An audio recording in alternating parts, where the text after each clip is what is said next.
Hi, my name is Maria Lovato. I'm part of the Lumu team, and today we're going to be talking about the rise of remote working and how it demands for increased compromised visibility. We're also going to be covering some of the lasting effects on the pandemic that's having on cybersecurity. So without further ado, let's get into it. Here are some headlines that we thought would be helpful to just kind of understand not only the disruption of the workplace, but also the sudden nature of it all. We see words like newly remote workers. We see words like stressful environment in terms of working from home. And many organizations may have been ready for something like this. Other organizations, not so much. But something that's interesting to point out is the fact that the cyber criminals have always worked remotely. So as much as we're trying to juggle our personal responsibilities with our corporate jobs, for the cyber criminals, it's business as usual. Not much has changed. So we were pretty interested about this topic about the unpreparedness of the enterprise. We created a very short video. It takes about a minute, so stick around.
All right, so two quick things that I want to point out here. One of them is the fact that we have a resource center on our website with different opinion pieces and technical pieces that you might want to dive into. Pretty interesting stuff. And the second thing that I wanted to talk about is how the network has dramatically changed. And we know that this is true. Here's the network then. This is the network post disruption of the workplace. You see the difference in complexity. You see that you may have had IPSs and VPNs and firewalls and things like that protecting your organization. A lot of those security controls have now become void. Maybe you are relying on VPNs and or perhaps a software-defined perimeter solution that's helping you connect your users to the applications and to the systems that they need. But today, the truth is that you're relying a lot on the user, on the user being very, very smart, very astute about what they click on, etc. So we know that that's a risky thing, right? It was riskier then. It's a lot riskier now. And we know things have changed, but not everything has changed.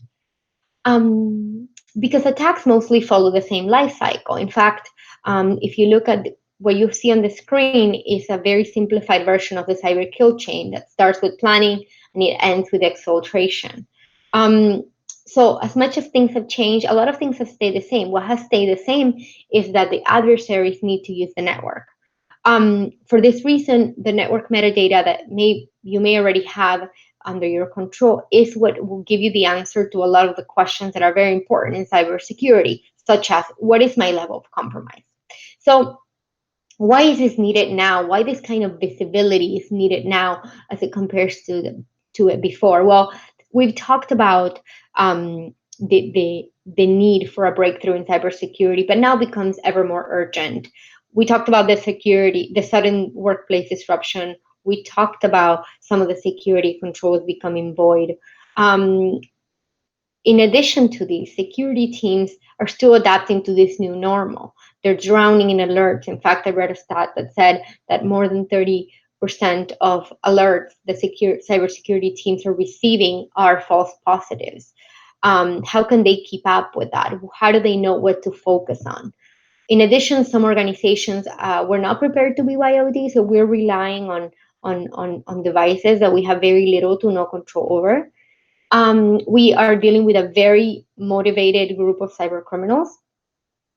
This is true because we see that they have provided real-time information in order to engage with end users to download malicious software. We know that this is because, for example, the IRS stood up a page that collects bank accounts for some of the benefits that will be coming online, at least in the US. And with a lot of vulnerability gaps, they did that they stood that up in a few days. So obviously there's a lot of vulnerability gaps, etc., due to the lack of planning and being prepared, etc. And those gaps are being highly exploited by the cyber criminal groups, definitely. And at the end of the day, what we were saying before, protections in the hands of the end user. So that was a very risky bet. Compromise is essentially just a click away. So what does this look like? And what are some of the benefits of that enhanced visibility, which we call the continuous compromise assessment model? So it allows you to measure compromise intentionally and in real time, continuously. It helps you develop a compromise baseline, so at least you have something to work from. It really helps security teams.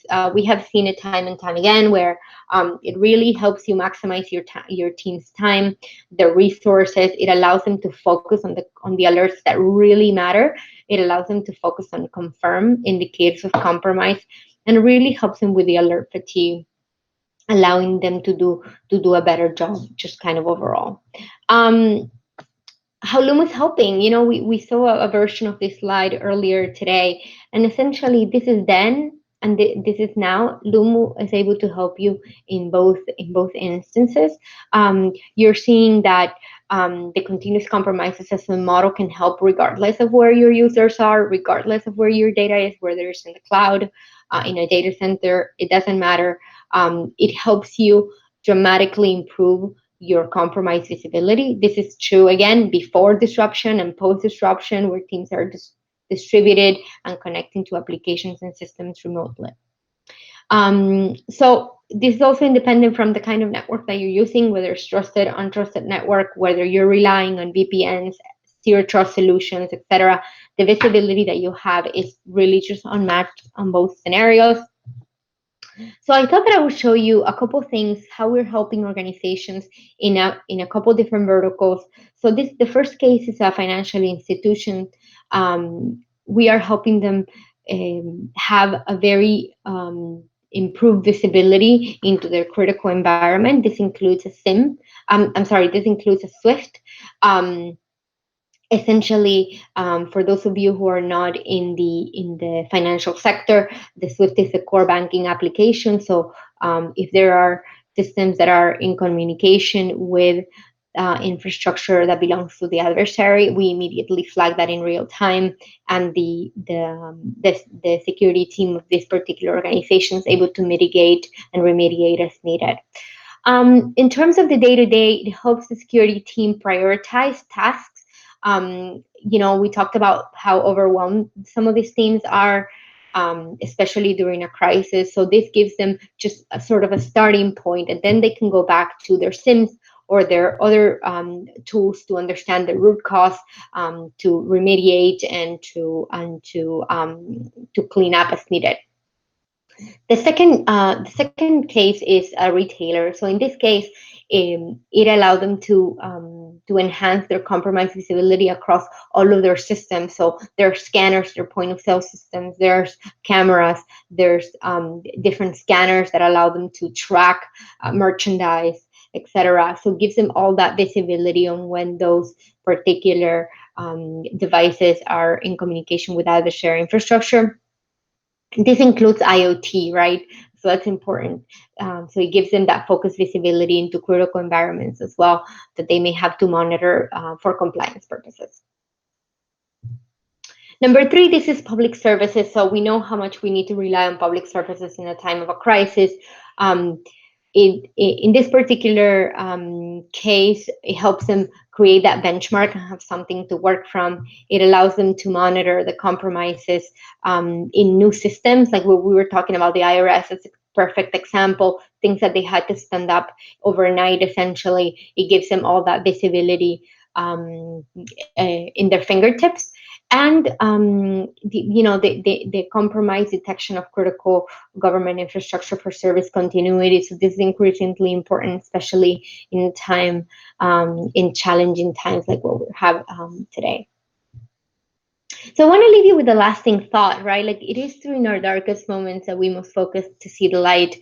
I particularly like this because it is true as it relates to the health crisis. And also, it is true in cybersecurity. What were some of the things that we never thought possible?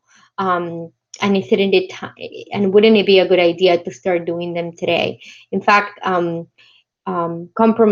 continuous compromise assessment was something that a few years ago wasn't even a possibility because of the cost of storage and the power of compute. But all of that is very possible today. In fact, it's a reality, and we have a whole white paper about it. If you want to check it out, you can go to our resources page on our site and look for our last white paper that talks about this very specific issue. Um, so I want to invite you to embrace the continuous compromise assessment model. You may do that today with our free offering. Kind of get your test the water, see what that could mean for you, see what compromise you're finding. You might be able to set that up in a couple of minutes, maybe a top 5 minutes. You can see traffic right away. You may be able to see compromise in a few minutes as well. You may open a free account on our website. And if you would like to reach me, that's my email. With any questions, I'll be happy to help out. I hope this was informative and useful for you. I appreciate your time, and stay healthy. Have a good one.